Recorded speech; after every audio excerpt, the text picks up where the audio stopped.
Right, hello and welcome to another Dauntless development video.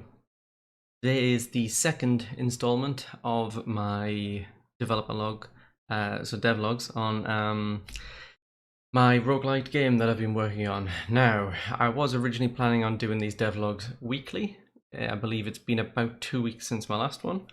And there's plenty of reasons for that. Primarily, things took a lot longer than expected. And basically I had nothing to show after 1 week in order to that it would be worth putting in a devlog. So yeah, as you'll be able to see, so one thing to mention, just in case you didn't know, is I have a website where I'm posting written versions of this kind of devlog stuff with more, it's more kind of laid out like just bullet points with like stuff that's been done, bugs that are known, and stuff that's coming next week or next milestone. You can find that on my website. There's a link to it on my YouTube channel. But you'll see here that on there I set some goals. One of those goals was simple level generation, and then there was several others. Now, I have the level generation done, but not a single other goal was met. Now, the reason for that is because I said simple level generation, and what I meant by that was back in, I can't remember when it was, but a few months ago, I did the Ludum Dare 48 game jam, and as part of that, I did some level generation. It was very simple. It was just one room connects to one room, and it was just a grid of rooms. It was very uniform. Each room was exactly the same as the next, so it was, very repetitive. And I was originally going to kind of use that as a base and build from that maybe a bit. But I decided to scrap that entirely and work on a totally new level generation system. And effectively, it took a long time. The point of this level generation system is it starts from one initial room, which will be at the center of the world, so just at 0, 0 on the coordinates. Then it will have a number of doors added around the room, and from each one of those doors, another room will be created, if there is space.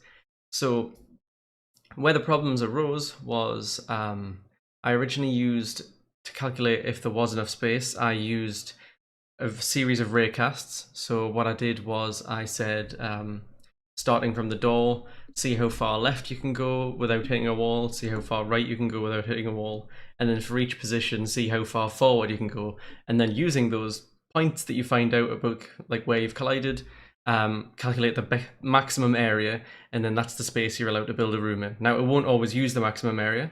The idea was that it would just use that as a limit. However, that didn't seem to work very well. So I then moved on to another system in which I used the Unity rect, which is just rectangles, which are typically used for 2D space. So it's used for it's only in X and Y coordinates, and I'm working in 3D. So I just convert the Y to a Z because everything's on a plane anyway.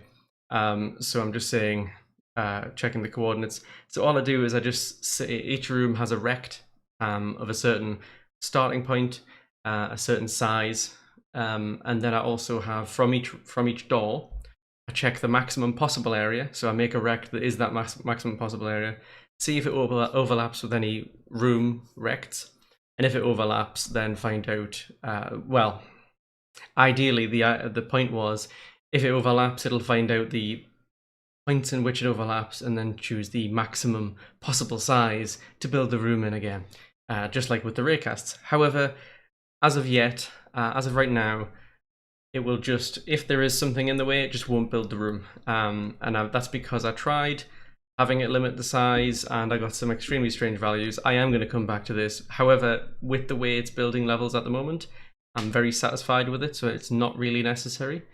So yeah. As to once you've checked the space, so it places a door and then it checks the space. If a room can't be placed, there's a second pass that goes around after all the levels being built that basically says any doors that don't lead to anything, close them. With the exception of the initial door that the player entered from. And the reason for that is because that will be turned into like an entrance that like a doorway that you'll walk through. Kind of, if you think Diablo, where you can go up and down floors, you can kind of go back. So I'll leave that there, and I'll add something you can click on. But yeah, as for this week, I just have the level generation, and so it started out with one problem, which was, which I'll show you in a clip. The rooms should have a minimum width or minimum length or width. It should never be narrower than 2 tiles, and 1 tile basically is just a 5x5 unit square. So it should never be less than 10 on a side. Now the problem is sometimes I was getting one width, which didn't make any sense. However, I learned that was because I was getting I was returning a value through the check space, so I was checking the area, and for some reason it was telling me that the available space, the left and the right, were actually the same point, and that was to do with variables not like when it the variables not being assigned at the right point.